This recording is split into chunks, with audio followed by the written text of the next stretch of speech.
नमस्कार युवा साथी, आप देख रहे हैं RPS hot spot study channel. मैं Pritam Kumar Shahi, civil engineering faculty, सभी युवा साथी का स्वागत करता हूं इस चैनल के माध्यम से। युवा साथी, सभी लोगों का डिमांड था कि बीसीसीएलई यानी बिहार इंजीनियरिंग लेटरल एंट्री से आप बीटेक करना चाहते हैं तो किस तरीका से करेंगे।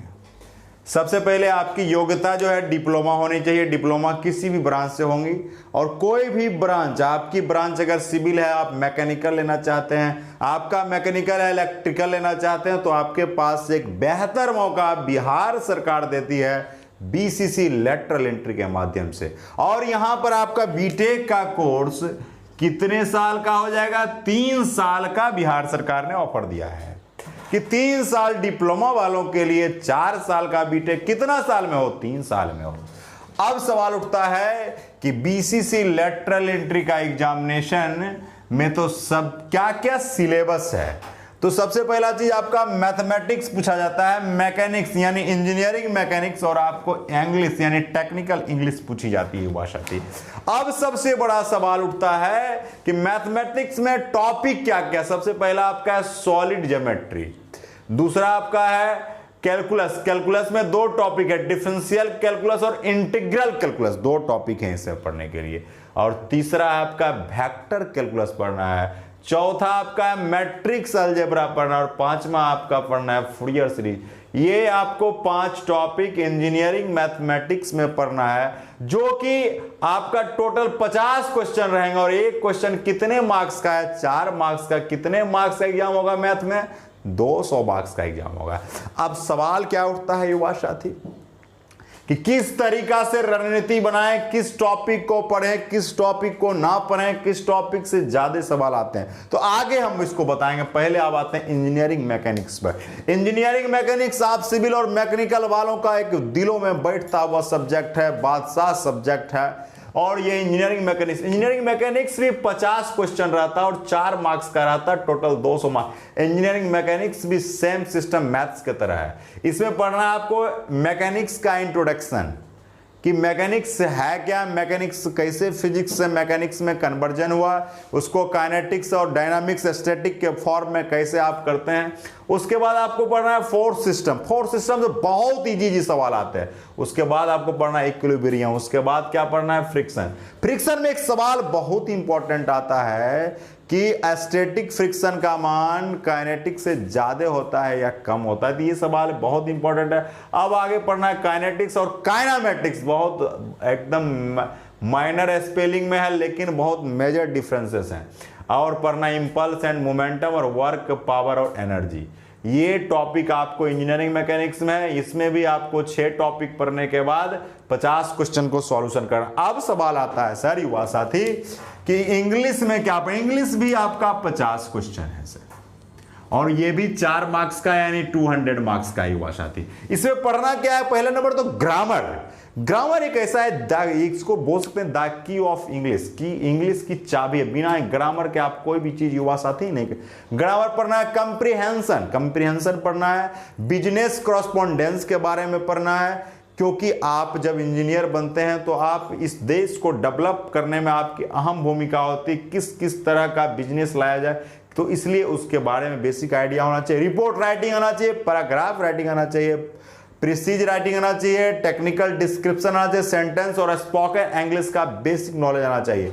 और ये आपका, इसमें एक खासियत क्या है आगे डिस्कस करेंगे, लेकिन सबका वेटेज बराबर है। क्वेश्चन में देखेंगे इससे 50 50 50 यानी 150 क्वेश्चन है, और आपको सॉल्व करना है 2 घंटा 15 मिनट, यानी जिसको कि बिहार में 2.25 घंटे कहते हैं। क्या कहते हैं सर?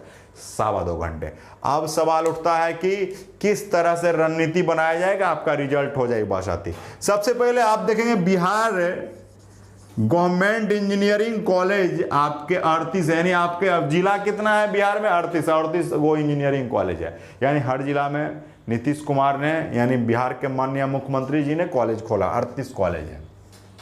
लेटरल एंट्री के लिए टोटल सीट जो है एलई का 916 है 2020 के प्रोस्पेक्टस बीसीसी के अनुसार, मैं ये नहीं कहता हूं, बीसीसी का प्रोस्पेक्टस कहता है। और आपका क्या क्या ब्रांच है ये देखेंगे। सबसे पहले सबसे ज्यादा युवा साथी सिविल में सीट है। सिविल में टोटल कितना है? 264 सीट है। कंप्यूटर साइंस में कितना है? 54। इलेक्ट्रॉनिक्स में कितना है? 94। आईटी इंफॉर्मेशन टेक्नोलॉजी में 4 सीट है, क्योंकि आईटी सिर्फ मुजफ्फरपुर इंजीनियरिंग कॉलेज में है।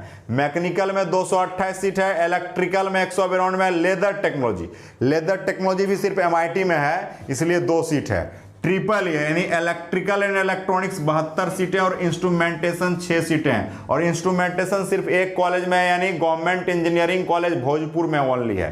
तो युवा साथी इस तरह से टोटल को अगर जोड़ते हैं तो 916 सीट आपके पास है। अब सवाल उठता है कि यहां पर एक चीज है कि अगर किसी लड़कों का अगर कंप्यूटर साइंस है, वो चाहता है मैकेनिकल ले तो ले सकता है, ये फ्रीडम है, लेकिन इसके लिए रैंक आपको अच्छा लाना पड़ेगा। कोई चाहेगा इलेक्ट्रॉनिक्स से, हम चाहेंगे आप ट्रिपल ही ले सकते हैं आप। आपका डिप्लोमा में कोई भी ब्रांच हो, आप बीटेक में कोई भी ब्रांच ले सकते हैं युवा साथी आप स्वतः। लेकिन उसके लिए आपको सबसे पहला चीज दिमाग में रखना होगा कि जिसकी रैंक ज्यादा होगी उसको अच्छा कॉलेज और अच्छा ब्रांच मिलेगा। इसलिए आपको इस तरह से रैंक कैसे लाएंगे, सबसे पहले आप दिमाग में रखेंगे क्वालिफाई कैसे करना है। क्वालिफाई करने के लिए अंग्रेजी में 35 मार्क्स लाना है। 35 मार्क्स मतलब कितना क्वेश्चन, गौर करिएगा। 35 मार्क्स मतलब कितना क्वेश्चन, तो अगर बाय दी अगर 4 नंबर का एक क्वेश्चन है, 9 क्वेश्चन बनाते हैं तो 9 चौका कितना हो गया? 36। यानी 9 क्वेश्चन को सही कर लिया जाए तो 35 मार्क्स आ जाएगा, तो हम इंग्लिश में क्वालिफाई कर जाएंगे। तो आपको अब मेधा सूची में लाया जाएगा, यानी मेरिट लिस्ट में। अब मेरिट लिस्ट बनता किससे है? 2 सब्जेक्ट से, जो कि इंजीनियरिंग सब्जेक्ट है। एक का नाम क्या है? इंजीनियरिंग मैथ्स, और दूसरा का क्या नाम है? Engineering mechanics. अब सवाल उठता है कि जिनका मैथ और मैकेनिक्स बढ़िया रहेगा उन्हीं का रैंक बढ़िया आ सकता है। इंग्लिश तो सिर्फ एक प्रकार का गेट पास है, क्वालिफाई आप कर गए। अब आता है मैथ्स। मैथ्स में देखेंगे, सबसे पहले देखिएगा कैलकुलस एक ऐसा टॉपिक है जिसको आप आसानी पूर्वक आप समझ सकते हैं, कोई दिक्कत नहीं आएगा सर, ठीक है। कैलकुलस आप आसानी समझ सकते हैं, वेक्टर कैलकुलस भी आप आसानी समझते हैं, मैट्रिक्स अलजेब्रा तो बिल्कुल आसान है, और फूरियर सीरीज, ये 4 टॉपिक जो है आसानी से समझा जा सकता है। सॉलिड ज्योमेट्री को थोड़ा सा मेहनत करने की आवश्यकता है, लेकिन अगर आप ये 4 अच्छे से कर लेते हैं तो सॉलिड ज्योमेट्री नहीं भी करेंगे तो आपका काम आसानी से चल जाएगा, आपका रैंक आराम से आ सकता है। अब सवाल आता है इंजीनियरिंग मैकेनिक्स। इंजीनियरिंग मैकेनिक्स में ऐसा कोई टॉपिक नहीं है जो भारी है, बिल्कुल हल्का है। इंट्रोडक्शन भी है, फोर्स सिस्टम है, इक्विलिब्रियम है, फ्रिक्शन है, सब बेसिक टॉपिक है, ठीक है। इसमें कोई तरह की दिक्कत की बात नहीं आती है, तो ये भी आसान है आपका टॉपिक। इसमें आपको सॉलिड ज्योमेट्री को मैंने बोला छोड़ने, इसलिए बोल रहा हूं युवा साथी कि उसमें होता है कि टाइम कंज्यूमनेशन ज्यादा है, और इस समय टाइम कंज्यूमनेशन परीक्षा में कम होते हैं। ऐसा सवाल बनाना चाहिए जिसमें टाइम कंज्यूम कम करे युवा साथी, तो इस तरीका से आप अच्छे रैंक प्राप्त कर सकते हैं। अब आता है सर कि जो टॉपर्स 1, 2, 5, 10 रैंक जो लोगों ने दिया उनका क्या रहा मोटिव। तो हमारे छात्रों ने, बहुत सारे छात्रों ने आपका 1 रैंक दिए हैं। इस पिछले बार भी 2019 की जब बात करेंगे तो 3 रैंक भी एक लड़का दिया, जो कि अभी civil branch Bakhtiyarpur college of engineering में लड़का स्टडी में है। वो लड़का मेहनत किया और बेसिक रूप से टू द पॉइंट पढ़ते रहिएगा तभी अच्छा आता। अब क्या आता है, रैंक लाने के लिए क्या करते हैं, सबसे पहले आप वैसे टॉपिक को पढ़िए जिसमें आपको असुविधा नहीं हो, और सबसे पहले वैसे ही क्वेश्चन को बनाइए जिसमें आपको आसानी से सवाल बन जाए और कंफ्यूजन ना हो, तभी जाके आप सफलता प्राप्त कर सकते हैं युवा साथी। तो आप सबसे पहले देखेंगे, सबसे पहले देखिएगा, अगर देखिए सबसे आसान अगर टॉपिक देखेंगे अगर बनाने के लिए मैकेनिक्स में फ्रिक्शन एक ऐसा टॉपिक जिसमें कि कोई तरह की दिक्कत नहीं आएगी। वर्क पावर एनर्जी है, इसमें भी आपको कोई तरह की दिक्कत नहीं, इंपल्स और मोमेंटम है। ये 3 टॉपिक जो हमने घेरा है, ये टॉपिक एक दूसरे से बिल्कुल अलग है, और इसको पार्ट बाय पार्ट वाइज करेंगे तो आसान हो जाएगा।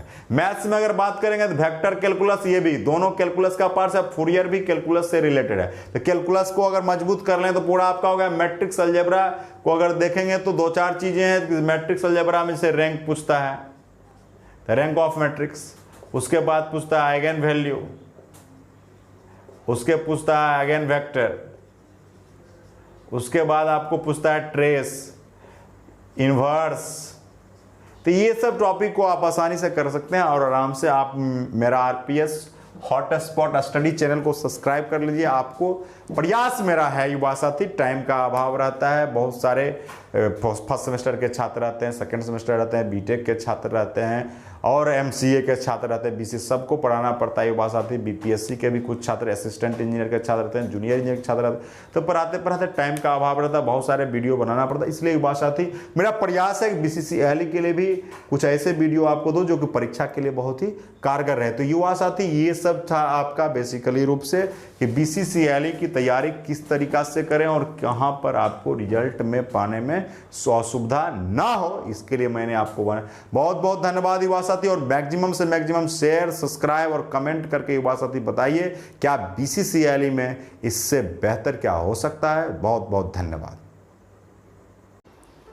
जो भी युवा साथी पूरे भारत के कर्णधार, देश के वीर, जो भी स्टडी से संबंधित हैं, तो आप जरूर आरपीएस हॉटस्पॉट स्टडी चैनल को सब्सक्राइब कीजिए, शेयर कीजिए और कमेंट करके मुझे बताइए कि इसमें क्या क्या कंटेंट और आपको देने की आवश्यकता है। पीडीएफ चाहिए, कमेंट करके जरूर बताइए कि कैसा आपको वीडियो लगा। यदि मेरे भारत के देशवासियों, अगर आप मेरे फेसबुक पेज पर देख रहे हैं तो भी लाइक करें, शेयर करें, कमेंट करें, और मेरे अगर आप यूट्यूब चैनल पर देख रहे हैं तो सब्सक्राइब जरूर करें और कमेंट करके भी मुझे बताएं कि आपको ये वीडियो कैसा लगा।